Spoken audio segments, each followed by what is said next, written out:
이 세계가 3파전이라는 진실을 이 배부른 자들은 얘기를 안 해요. 이른바 자칭 우파라 그래도. 조중동이 그런 얘기 한 적 없잖아요.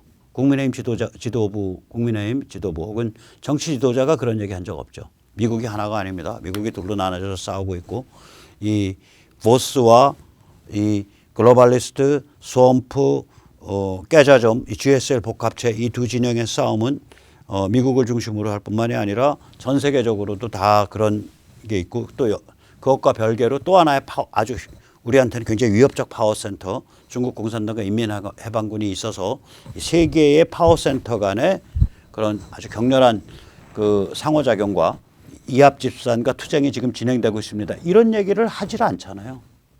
나라의 지도자들 또 나라의 주요 언론이. 참 깝깝한 거죠. 자, 이제 상황이 이렇게 싸움이 본격화되니까 무늬만 공화당이 이대로 밀렸다가는 지금 프라이머리에서 다 작살나게 생겼거든요. 그러니까 아주 노골적 발악을 합니다. 이 공화당의 이제 하원 의원 중에 이제 그 가장 큰 범털이 누구냐? 존 버너입니다. 이 사람 오하이오 출신의 공화당 하원 의원인데 이 사람이 이제 범털이어서 그 전에 공화당이 하원의 다수였을 때 하원 의장을 한 사람입니다. 존 버너. 그 거물이죠.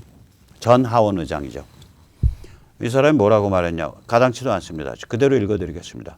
트럼프는 2020의 선거 부정이 저질러졌다고 주장함으로써 지지 기반의 충성과 신뢰를 우롱했다. 나도 선거 부정의 증거가 나타나길 기다린다. 트럼프는 당시에 매일 선거 부정이 일어났다고 주장했고 소송을 제기했다. 나는 증거를 기다린다. 하지만 아무 증거가 없다. 트럼프는 선거 결과에 대해 부정이 있었다고 부정직한 짓을 저지름으로써 지지 기반의 충성심과 신뢰를 우롱했다. 이 정도면 이제 내놓고 싸우는 거예요. 왜 내놓고 싸우게 됐을까요? 프라이머리를 가지고 자기 정치 생명에 왔다 갔다 하니까. 지금 프라이머리에 지금 그 모드를 진입하고 있거든요. 우리 이번 여름이면 완전히 진입합니다. 그래서 앞으로 이런 현상들, 즉 무늬만 공화당들이 스크럼을 짜고 노골적으로 MTR, 마가 트럼프 진짜 공화당에 들이받는 마가 트럼프 진짜 공화당 동맹, MTR 동맹에 들이받는 이 현상이 앞으로 꽤 두드러지게 나타날 것이라고 저는 생각을 합니다. 자, 그래서 이제 이거는 이제 앞으로도 시간 날 때마다 좀 말씀드릴게요. 아까도 말씀드렸듯이 지금 안팎의 3파전이 벌어지고 있습니다. 아까 말씀드린 거는 세계적 차원에서 벌어지고 있는 3파전입니다. 글로벌리스트, 스왑프, 깨자좀, GSL 복합체, GSL 컴플렉스가 한 그 센터를 이루고 있고 한 진영을 이루고 있고 거기에 대해서 미국에서는 MTR 동맹, 전 세계적으로는 보스 파퓰리즘, 보스 애국민족, 즉 가치지향 주권국가 애국민족. 이것이 이제 또 하나의 축을 이루고 있고요. 그 다음에 이제 중국 공산당 인민해방군 쪽이 하나의 축을 이루고 있고 그래서 이 GSL 복합체하고 중국 공산당 인민해방군은 때로는 손을 잡고 때로는 갈등을 일으키고 이런 관계고요. 그 보스 MTR 애국민중은 둘 다 항시적으로 공격을 하고 있는 그런 상태인데 충분히 보스 MTR 애국민중이 이깁니다. 이게 왜 그러냐면 몇 가지 그 철학적인 좀 말씀을 드리면 우선 애국 세력이 국제연대를 이렇게 하는 게 인류 역사상 처음 있는 일입니다. 제가 그때 그 니체 철학을 인용해서 말씀을 드렸는데요. 이 그 국가나 민족은 결국은 정체성 게임이거든요. 그래서 우리 민족, 우리 국가의 정체성을 규정하기 위해서 일부러라도 남이 선이라고 부르는 걸 나는 악이라고 부르고 남이 악이라고 부르는 걸 나는 선이라고 불러야 정체성이 만들어집니다.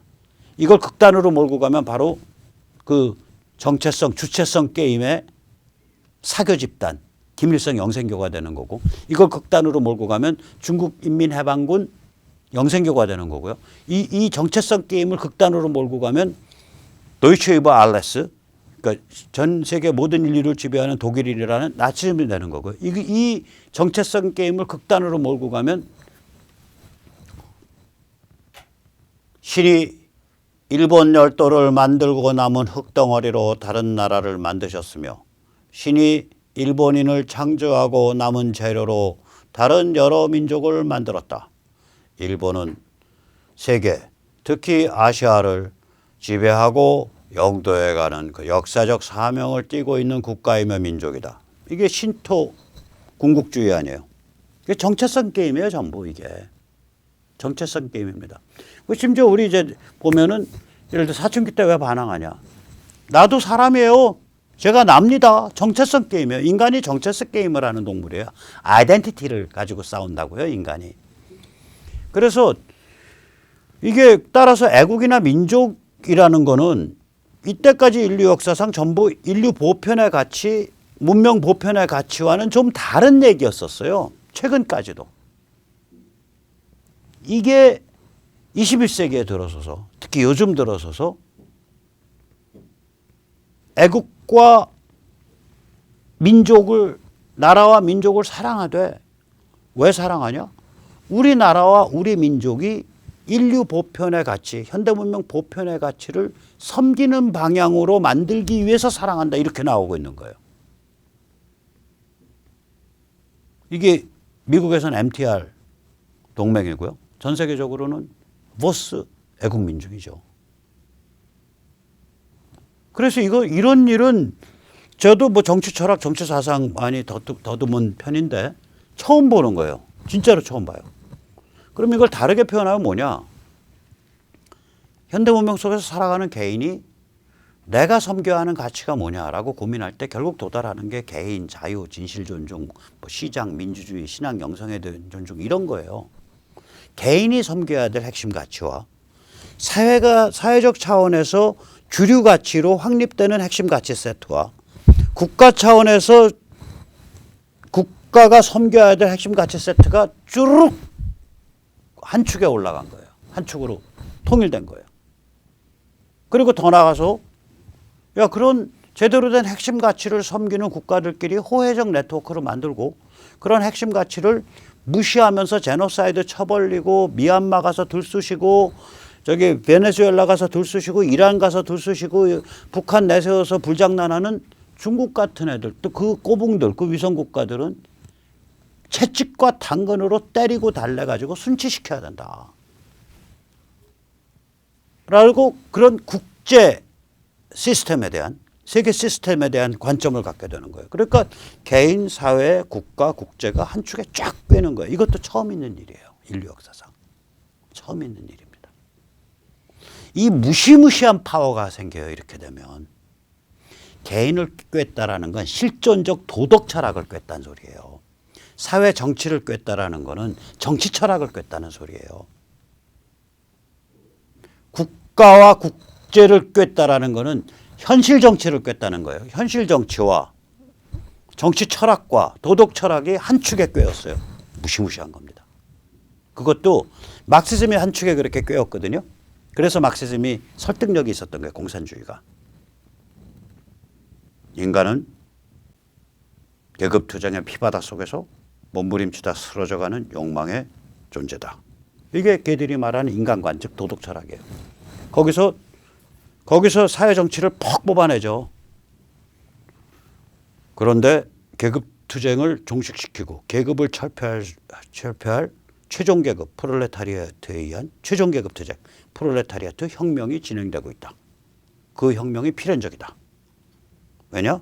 성공이 필연적이다. 왜냐? 자본주의는 주기적 공황이 점점 더 증폭돼서 필멸할 거야 말기 때문에.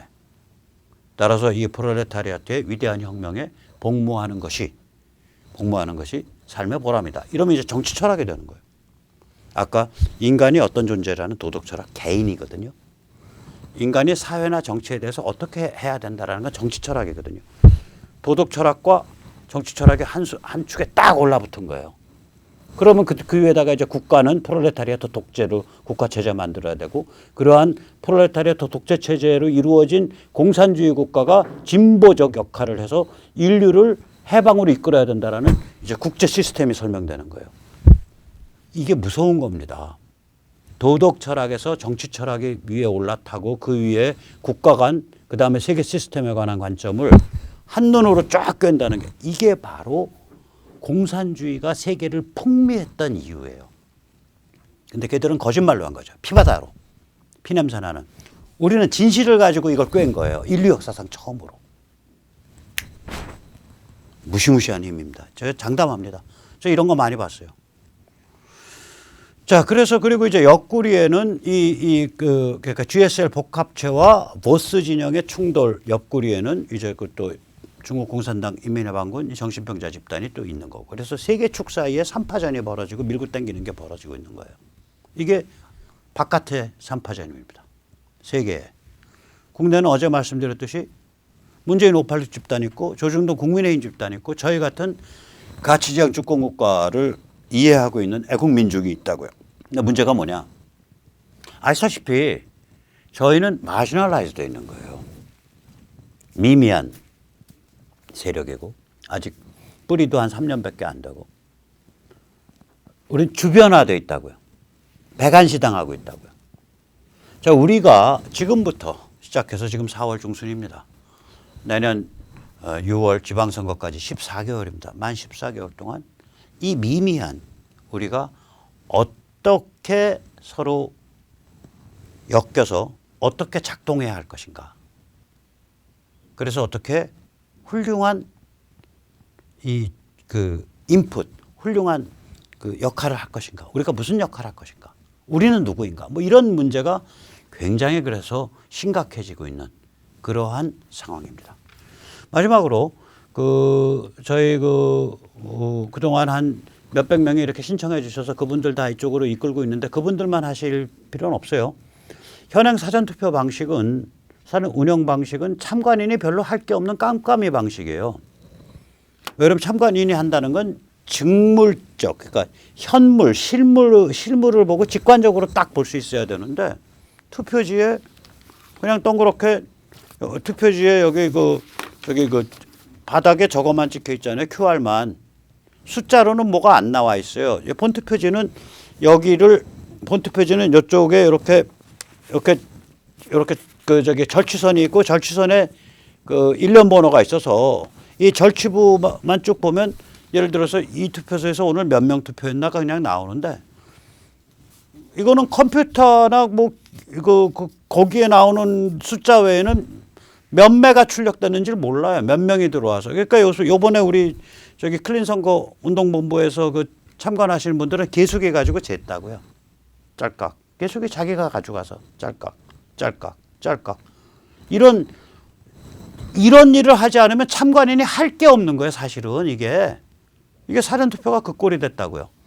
선관위 입장은 이거죠. 우리 선관위 믿으세요. 우리가 도둑놈이란 말입니까? 우리가 선거 범죄란 말입니까? 당신들 우리 지금 비난하는 거예요. 우리 서버 믿으세요. 튼튼하게 잘 만든 서버입니다. 당신들 지금 음모론자예요. 이런 태도인 거예요. 선관위의 태도는 결국은 너희는 그냥 가만히 앉아 있어라 이거예요. 우리 믿고. 참관 뭐하러 하냐고.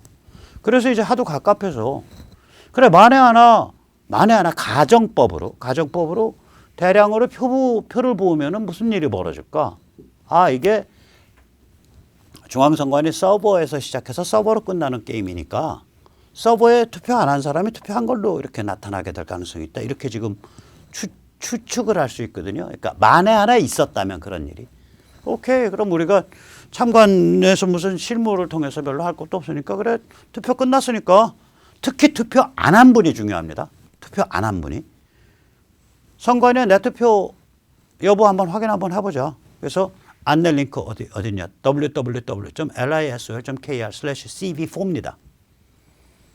여기에 들어가셔서 선관위에 나 투표 언제 어디서 했어요? 하고 묻는 거예요.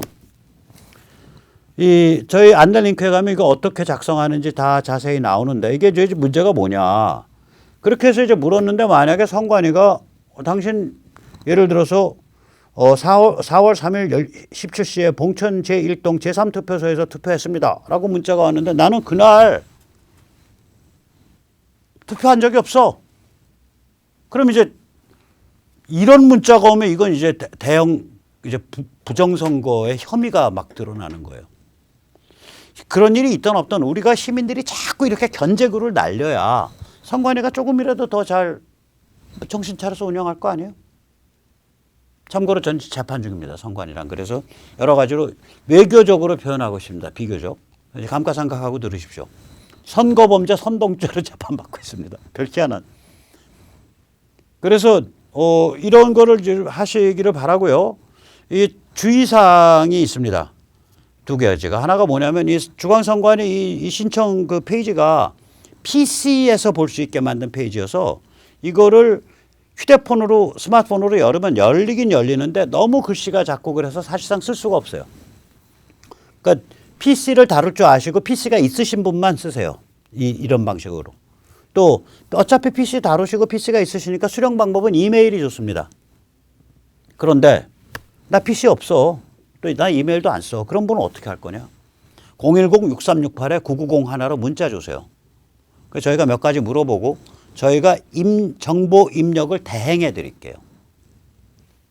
정보 입력 대행을 해 드리겠습니다. 자, 오늘 여기까지 모시겠습니다. 감사합니다.